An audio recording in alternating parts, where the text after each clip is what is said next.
It's nothing serious, just harmless flirting," she said when I confronted her about how she acted around her boss. So I tracked her location, caught her at his house at 10 a.m., and made sure they were both fired that same day. My name is Mark, I am 34, and I work in IT operations for a regional healthcare company. We live in a mid-sized city, 2 cars, predictable routines. Weeknights are usually dinner, gym, then Netflix until we pass out. My wife, Erin, is 32.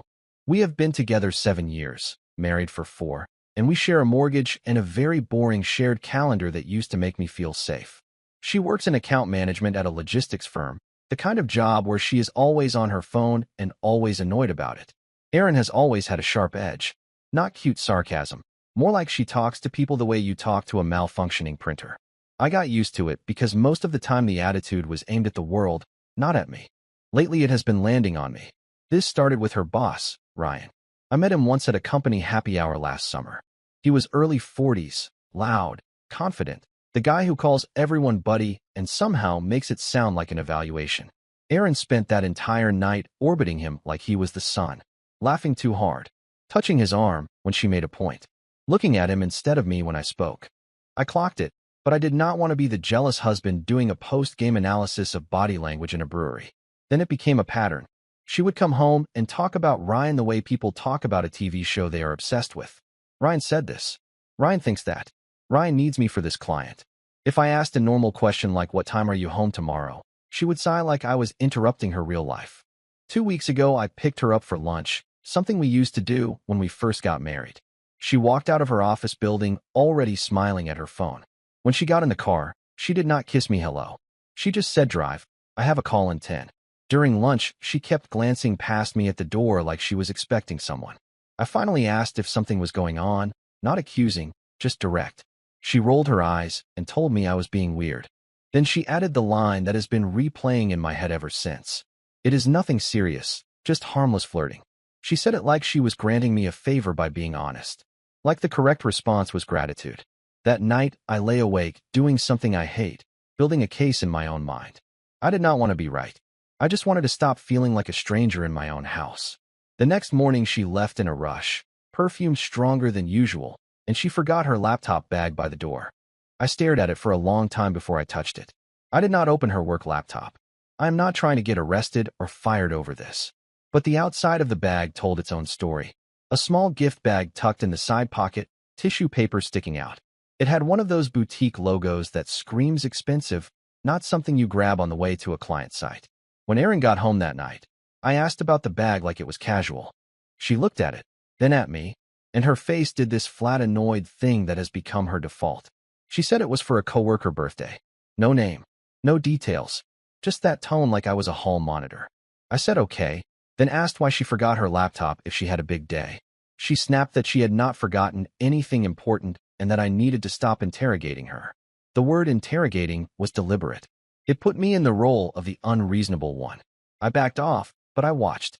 She went straight to the shower, phone in her hand, and took it into the bathroom. That is new. We are not those people who guard our phones like nuclear codes. At least we were not. Later on the couch, I tried again, calmer. I said I was not accusing her of cheating. I just wanted to understand what she meant by flirting and why it felt like she was choosing him over our marriage. She laughed, not a happy laugh, a dismissive one. She said I was being dramatic and that if I kept acting insecure, she would stop telling me anything at all. I asked one very specific question. Were you flirting with Ryan at work because it helps your career or because you like him? She did not answer. She said I was exhausting and went to bed. That was the moment something in me clicked into a different gear. Not rage. More like the part of my brain that handles outages at 3 a.m. The system is behaving strangely. You stop guessing and you start collecting data. The next day I went about my routine like normal. Work, emails, meetings. But I kept replaying her non-answer. Harmless flirting. Then the bag. Then the phone in the shower. It all lined up too neatly. That evening I checked our shared calendar. Erin had blocked off a chunk of time labeled client follow-up, mid-morning, on a day she usually worked from the office. I texted her a simple question. Are you going in tomorrow or working remote? She replied almost instantly. Office. Then she added a second message. Stop being weird. I stared at that for a long time. The weird part was not my question. The weird part was how fast she shut it down. I did something I never thought I would do. I opened our phone plan account and looked at the options. Family location sharing was already there, turned off, one toggle away. I told myself I was not going to use it. I just wanted to know it existed. Then I turned it on. I did not tell her I turned on location sharing. It was part of our plan already, technically mutual, and I justified it to myself as using a tool that was available. If nothing was wrong, I would turn it off and never mention it. The next morning, she left at her usual time. Hair done. Makeup more deliberate than a random Tuesday. She barely looked at me when she said bye. I waited 10 minutes, then opened the app. At first it showed her heading toward the office, which is downtown, about 20 minutes from our house. I felt stupid for even checking. I closed it and went to my desk. Around 9:40, I checked again. The little dot had stopped moving. Not downtown. Not anywhere near her office. It was in a residential neighborhood on the other side of the city. Suburbs. Single-family homes. I zoomed in and stared at the street name. I did not recognize it, but I recognized the area. I had driven through there once after that company happy hour. Ryan had mentioned he lived nearby when someone joked about his commute. My stomach dropped in a very controlled way. Not explosive, just heavy. I told myself there were explanations. Client meeting, co-worker, some kind of off-site. So I did what any reasonable person would do. I searched Ryan's name in our county property records. It took about 3 minutes. The address on the screen matched the dot on the map. I sat back in my chair and tried to breathe like an adult. It was 9:52 a.m. on a weekday. She was supposedly at the office. I texted her, "How is the office today?" She did not respond. I waited 5 minutes and checked the map again. Still there. I called her. It rang once and went to voicemail. No text back. No nothing. At that point I had a choice. Sit there and spiral, or go see it for myself. I grabbed my keys, told my team I had a family issue, and drove. The whole drive I kept rehearsing what I would do if I was wrong. If it was a work thing and I was about to embarrass both of us. But another part of me already knew. She would have answered if there was a normal explanation. When I turned onto the street, my hands were steady. That surprised me. I half expected to be shaking. Her car was parked in front of a gray 2-story house with a trimmed hedge and a basketball hoop in the driveway. Normal. Suburban. Quiet. It was 10:07 in the morning. I parked a few houses down and just looked at it. Then I got out. I did not march up to the door like a guy in a movie. I walked up at a normal pace and knocked once, firmly. I could hear movement inside almost immediately. Not scrambling, just footsteps. Ryan opened the door. He was in a t-shirt and jeans. No tie. No laptop in sight. He looked surprised, but not confused. That detail mattered to me. I said good morning and asked if Aaron was there. He hesitated for half a second, which is all I needed. Then he stepped back and said she was in a meeting. In his house. At 10 in the morning. I walked past him into the entryway without asking permission. I am not proud of that, but I was not going to stand on the porch and debate definitions of meeting. Aaron was in the kitchen. No laptop open. No paperwork. Just her and a coffee mug at his counter. She looked at me like I had interrupted something important. Not guilty. Annoyed. The first thing she said was, "What are you doing here?" I asked her the same question. She rolled her eyes, actually rolled them, and said she told me not to be weird. That this was exactly what she meant. Ryan tried to insert himself and say they were discussing a client strategy in a more relaxed environment. I asked him if his HR department encouraged one-on-one strategy sessions at his house during work hours. He did not answer that. I did not yell. I did not insult either of them. I said very clearly that she told me she was at the office, and instead she was at her boss's house. I asked her one time, directly, "Are you sleeping with him?" She said no, and then added that even if she was, it would be because I had been distant and paranoid. That was the moment I stopped trying to decode anything. I told her we would discuss our marriage later. Then I told Ryan that I would be contacting his company's HR department with screenshots of the location data and a record of the time she was not at the office. Aaron called me petty. Ryan called me unstable. I left without another word. In the car I sat for a minute and documented everything. Photos of her car in front of his house. A screenshot of the map with the timestamp. My call log showing I tried to reach her. If they wanted to frame this as harmless flirting, they were going to have to do it in front of their employer. I did not drive home. I drove to a coffee shop with decent Wi-Fi and sat down like I was about to handle a work escalation. Emotionally, I was past the point of arguing about flirting. She had lied about her location during work hours and was at her boss's house. That is a professional issue whether or not it is physical. I drafted one email to HR. I kept it factual. No accusations about an affair. Just timeline. My wife stated she was at the office. At 9:52 a.m. her location showed her at Ryan's residence. I arrived at 10:07 a.m. and confirmed she was inside during work hours. I attached the screenshots and the photo of her car. I asked them to clarify whether off-site meetings at a supervisor's private home were standard practice. Then I found the general counsel contact listed on their website and copied that email as well. Not to be vindictive, but because companies move differently when legal is included. I hit send before I could second-guess it. About 20 minutes later, Erin started calling. Over and over. I let it ring until she sent a text. "What did you do?" I replied with one sentence. I told the truth. She showed up at the coffee shop 30 minutes later. I am not sure how she knew where I was, but she has my location too. She walked in like she owned the place and sat down across from me without asking. She did not apologize.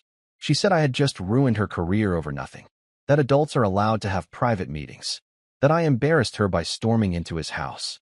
I corrected her calmly. I knocked. He opened the door. I asked a direct question. No storming. She leaned forward and said this is why she could not talk to me about anything, that I escalate everything, that harmless flirting is normal, and I turned it into a scandal. I asked her again why she lied about being at the office. She said it was easier than dealing with my reaction. That was the first honest thing she said all day. I told her I am not staying married to someone who lies reflexively and then blames me for responding to the lie. She laughed like I was bluffing. I was not bluffing. Erin left the coffee shop first. She stood up, told me I was self-sabotaging, and said I would regret this when she was unemployed because of my ego. She walked out like she had won something. I stayed seated and finished my coffee. Around 2 p.m., I got a response from HR asking for a phone call. I stepped outside and explained everything again. I emphasized that I was not alleging an affair, only that my wife had misrepresented her location during work hours and was at her direct supervisor's private residence. I made it clear I was concerned about professional boundaries. They asked if I would be willing to provide the original screenshots with metadata. I said yes and forwarded them directly from my phone. By 4:30 p.m., Erin texted me one sentence. "Do not come home tonight." I replied that it is also my house and I would be home at my normal time. No drama, just logistics. When I pulled into the driveway at 6, her car was there. She was inside pacing. The first thing she said was that Ryan had been put on administrative leave pending investigation. The second thing she said was that she had been suspended effective immediately. She looked at me like I had pulled a fire alarm for fun. I asked her if HR had asked why she was at his house. She said yes. I asked what she told them. She said that they were discussing a client strategy and that it was consensual. Consensual is an interesting word to use when no one has accused you of anything. I told her I had already scheduled a consultation with a divorce attorney for the next morning. She called me dramatic again. She said couples work through things. She said I was throwing away 7 years over a misunderstanding. I told her I am not throwing away 7 years. I am responding to a pattern. Lying about where you are at 10 in the morning is not a misunderstanding. It is a choice. She switched tactics. She said fine, maybe it was more than flirting. Maybe she liked the attention. Maybe she liked that someone important valued her. I asked her if she valued our marriage. She did not answer that one either. I did not yell. I did not threaten. I told Erin we needed to talk about logistics. The house is in my name. I bought it 2 years before we got married. When we refinanced last year, we kept it solely under my name because her credit was still recovering from some old student loan issues. She contributes to the mortgage, but legally it is my property. I know that sounds calculated. It was not at the time. It just worked out that way. I told her that given everything that happened today, I was not comfortable living under the same roof while starting divorce proceedings. She laughed at first like I was still posturing. Then I said clearly that she needed to pack a bag and stay somewhere else tonight. She stopped smiling. She said I cannot just kick her out. I said I am not throwing her belongings on the lawn.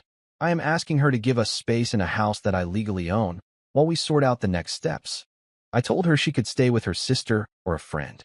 If she refused, I would stay with my brother and change the locks once we had a formal separation agreement in place. That last part made her sit down.